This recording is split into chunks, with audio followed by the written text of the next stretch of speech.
Hola, ¿qué tal familia? Saludos y bienvenidos a Grupo de Familia. Ya extrañábamos este formato, esta reunión y bueno, qué bendición y gran oportunidad es el poder estar juntos, el poder escucharnos los unos a los otros, el poder aprender y en toda esta práctica la meta siempre es poder escuchar y discernir el amor y fidelidad de Dios en nuestras vidas, ¿no? Muy bien, vamos a comenzar hoy con uh, dos chistes y quiero que por favor se rían. Después quiero tomar unos segundos de silencio para poder respirar, para poder tener una práctica de estar presentes. Después vamos a repasar un poco nuestra clase del hermoso evangelio este domingo pasado y tengo unas preguntas de reflexión. Muy bien, entonces vamos a hacer todo eso comenzando ya. Muy bien, voy a decir 4 chistes, 2 en español y creo que son más de fe, 2 de comida, porque Dios nos invita a comer y disfrutar la comida. Pero bueno, creo que son muy buenos los chistes, ¿eh? Entonces, por favor, ríanse. ¿Saben por qué Messi no bautizó a su hijo? ¿Por qué? Porque no quería que fuera cristiano. ¿Ustedes saben a dónde van las pulgas cuando mueren? ¿A dónde? Al purgatorio. Do you know what sushi said to the bee? Wasabi! What do you call a reluctant potato? What do you call a reluctant potato? A hesitato. Siéntense, sé que están de pie ahorita aplaudiendo. Tranquilos, siéntense. Bueno, ya que perdí todo respeto de todos ustedes por esos chistes tan malos, vamos a tomar este tiempo, a tomar unos segundos aquí de silencio, sentarnos en silencio, estar presentes, darle la bienvenida a Dios y poder así tener una experiencia donde podemos compartir, escuchar y crecer juntos. Muy bien, entonces por favor acompáñenme, respiren, vamos a tomar estos segundos de silencio.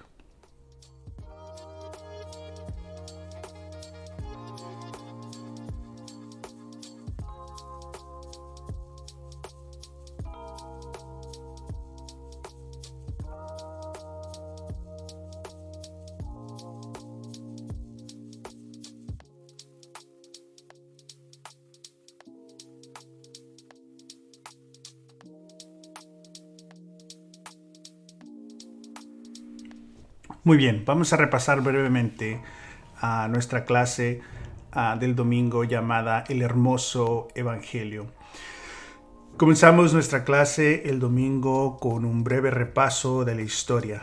La iglesia que se mantiene unida en el camino de su unión, se cae el imperio romano, lo que queda del imperio romano o su estructura o poder, unidad, se forma básicamente a la iglesia con su base en Roma. Las iglesias de las ciudades del occidente no están muy de acuerdo con las maneras en cómo se está tomando decisión, las prácticas. Entonces hay muchas tensiones entre esos dos grupos al punto de que llega una separación total, ¿no? Unos 400, 500 años después de esa separación, la iglesia oriental continúa su rumbo, su formación sin una asociación con poder, pero la iglesia del occidente o el Western Church sí, está totalmente asociada con el poder y muchas prácticas corruptas, y de ahí viene la protesta en contra de estas prácticas. Martín Luther y otros, de ahí llega la Reformación y ahí llega el movimiento protestante, ¿no? Y después de todo eso se van abriendo diferentes, podemos decir, carriles del cristianismo, donde hay diferentes énfasis, interpretación, teología sistemática. Entonces todo eso ocurre. Después obviamente estos encuentros con el nuevo mundo y lo que llega del cristianismo. Entonces todo eso es parte de nuestra historia, ¿no? Y el punto es, tomamos esa foto como para ver la historia, pero el punto principal en eso es ver cómo la gran parte del grupo que nos ha impactado en cómo interpretamos las escrituras, en cómo vemos a Dios, en cómo nos vemos a nosotros mismos, ha sido este grupo de la iglesia occidental o Western Church. Eso no significa que eso es malo, es simplemente informativo. También descubrimos que en nuestro impacto y nuestra formación espiritual, la iglesia oriental o Eastern Church, la verdad no nos ha impactado, no ha sido parte de nuestra formación. Ahora, en los últimos, digamos, 80 años, específicamente los últimos 20 años, en el cristianismo en general, ha habido una apertura muy grande del cristianismo occidental, western, a aprender más de las interpretaciones, prácticas, teologías de la iglesia oriental, Eastern Church.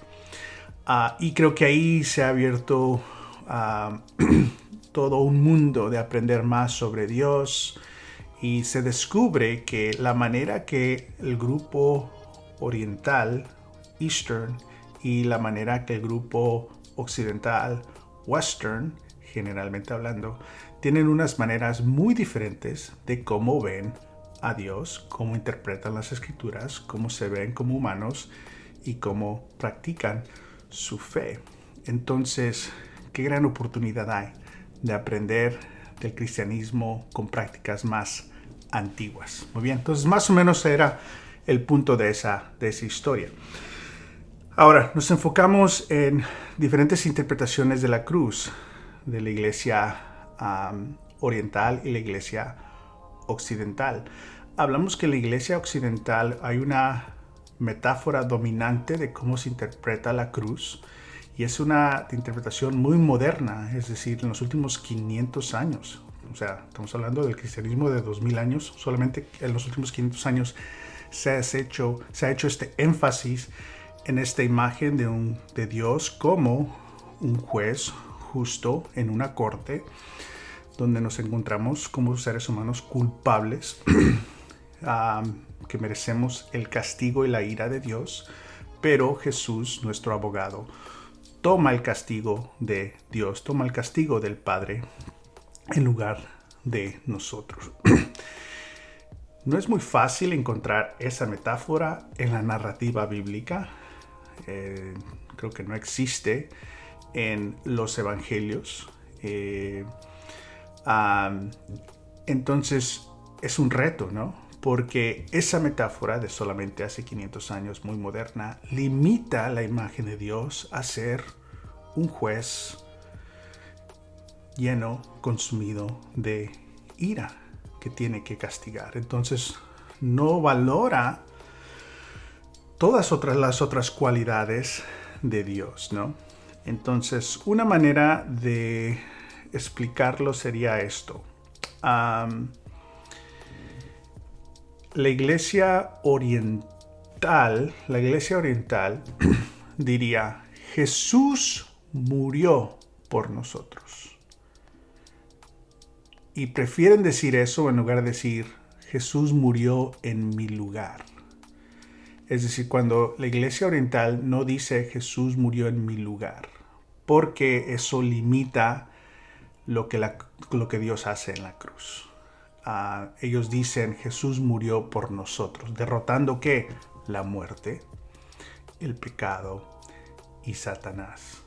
La iglesia occidental, especialmente en estos 500 años, esta metáfora que estamos hablando, ellos sí, el énfasis es Jesús murió en mi lugar, limitando la cruz solamente a una salvación individual y personal. Entonces le quita el poder y el valor de lo que describe la cruz, lo que le escribe la iglesia en lo que ocurre en la cruz. ¿Ok? So, más o menos eso. Lo otro es de que esta metáfora, si se acepta como doctrina, describe a Dios solamente como ese juez, no como el buen pastor, no como el rey. O sea, todas las otras metáforas que se utiliza la Biblia para describirnos la grandeza, la bondad, el amor, la fidelidad de Dios son excluidas porque limita a Dios solamente ser este juez. El otro problema en esa metáfora, si se hace solamente doctrina, es de que ¿quién mata a Jesús últimamente? El Padre. Es el Padre el que entrega toda su furia e ira contra su Hijo. ¿Y cómo va a haber una separación entre Dios? Entonces, si lo pensamos, hay graves problemas si esa metáfora se hace doctrina. Si no lo pensamos, a mí me parece bien, está lógico. Y no quiero cambiar la mente de nadie, simplemente estoy aquí para informar. Parte del trabajo de un ministro es informar, educar y provocar curiosidad, a profundizar nuestro entendimiento de las Escrituras y de Dios, ¿no? Entonces, al rescate viene estas teologías más antiguas, estas imágenes y prácticas más que atienden más detalladamente a la narrativa bíblica, ¿no? Es decir, la Iglesia Oriental hace un énfasis en toda la historia y la narrativa bíblica, no en una metáfora.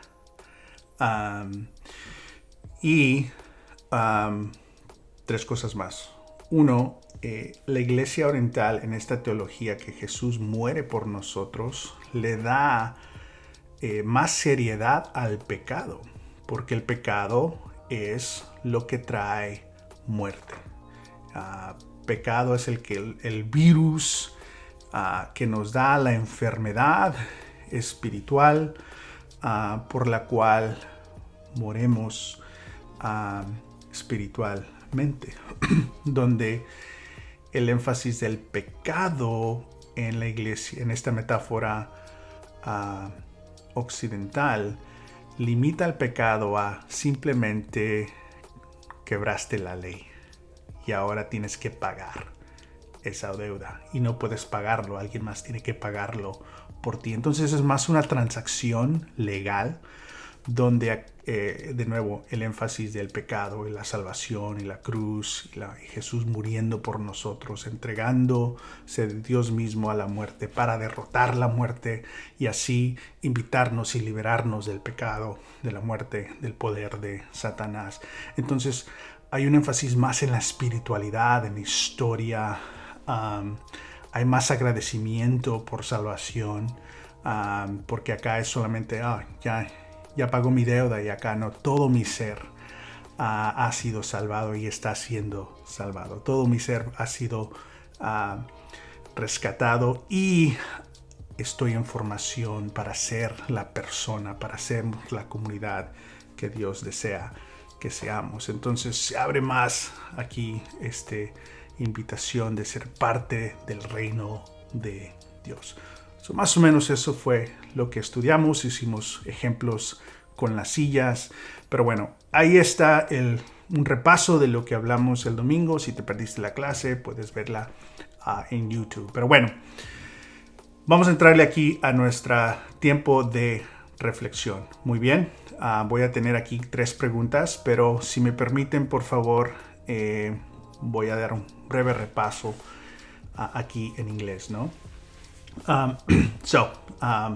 If you were trying to keep up there with the Spanish, here's a brief summary. So Sunday we took a big picture historically, the schism, separation of the Eastern and Western, and we looked at how basically the most impactful influence we've had in our spiritual view of ourselves, of God, our interpretation of Scripture has come from Western theological practices, and the Eastern Church has really not been a big part of our influence until maybe the last 20 years or so, and what a great opportunity that is. One of the things I'm trying to say intentionally is I'm not saying that the Western practices are wrong. I'm just saying, hey, there's more out there for us to learn and to grow. So we should be interested. In the last 500 years, what we talked about on Sunday is that there's been an emphasis on this metaphor of God as a righteous judge that needs to punish sin, and we're at court, and we are guilty, and Jesus is, our advocate, and he takes the punishment instead of us. And so that is a metaphor. Jesus doesn't really use that kind of language in the Gospels. Paul, I think, has some of those metaphors. The challenge with this metaphor is that it became a doctrine as the only thing that's taking place at the cross. And so that limits who God is. That limits all the other qualities, characteristics, and nature of God that's described in Scripture, limiting to God being just an angry judge. And because it's a metaphor that now becomes a doctrine, the challenge is there's problems if it's a doctrine because it's the Father that kills the Son. And so there's a separation of God, separates from God's self. And there isn't an emphasis on the tragedy of sin, because in this metaphor that becomes a doctrine, sin is basically you broke the law, you owe something. Somebody has to pay. You can't do it. Your debt has been paid. Great. And so it's more transactional. Whereas in the Eastern Orthodox view of the cross, sin is a lot more serious. Sin is the disease that we are plagued with, sick with, that brings about spiritual death. And so God gives of God's self to death in order to defeat death and invite us and free us, liberating us from bondage. And all of the metaphors of Paul, all the parables of the kingdom and who God is in the Gospels come alive because they're not going to be limited to one metaphor. Okay, so in summary, we cannot have a metaphor become a doctrine. Let metaphors be metaphors so that we can know more about what God is communicating to us. So that's a little bit what we're after, and then we use chairs to sort of give analogies. All right, okay, maybe that wasn't as brief, but fair enough. So here are some questions. I have them in Spanish, and you can go ahead and get them translated there with your group. Para los que estuvimos aquí el domingo, ¿qué te sorprendió de la clase el domingo? Número 2. ¿Qué diferencias hay entre la imagen de la cruz occidental, Western, y oriental, Eastern? ¿Y qué formación espiritual pueden tener ambas en tu fe? Creo que esta es la pregunta clave. Si le pueden dar atención a cómo estas dos imágenes diferentes nos impactan, ¿no? Y nos forman. Pregunta número 3. La narrativa oriental, Eastern, tiene un énfasis más enfocado en la narrativa bíblica, es decir, en toda la historia de la Escritura. Dios busca, encuentra, ama y ayuda. ¿Cómo ves esa narrativa en tu vida? Comparte una historia personal en cómo Dios te ha buscado y te ha ayudado. Entonces Dios siempre nos está buscando, nos está encontrando, nos está liderando, el Dios vivo, presente y activo. Y creo que esta historia no solamente es real cuando nos hicimos cristianos, creo que antes, en toda nuestra vida, podemos ver la presencia y la actividad de Dios. Y también después de nuestro bautizo, siempre Dios está ayudándonos, buscándonos, amándonos. All right. Muy bien, gracias por su paciencia. ¿Quieren más chistes? No, ya no. Muy bien, entonces vamos aquí con estas preguntas. Disfruten, compartan. El domingo vamos a hablar un poquito más de estos temas también. Muy bien. Primero Dios y nos vemos el domingo. Aquí están las preguntas.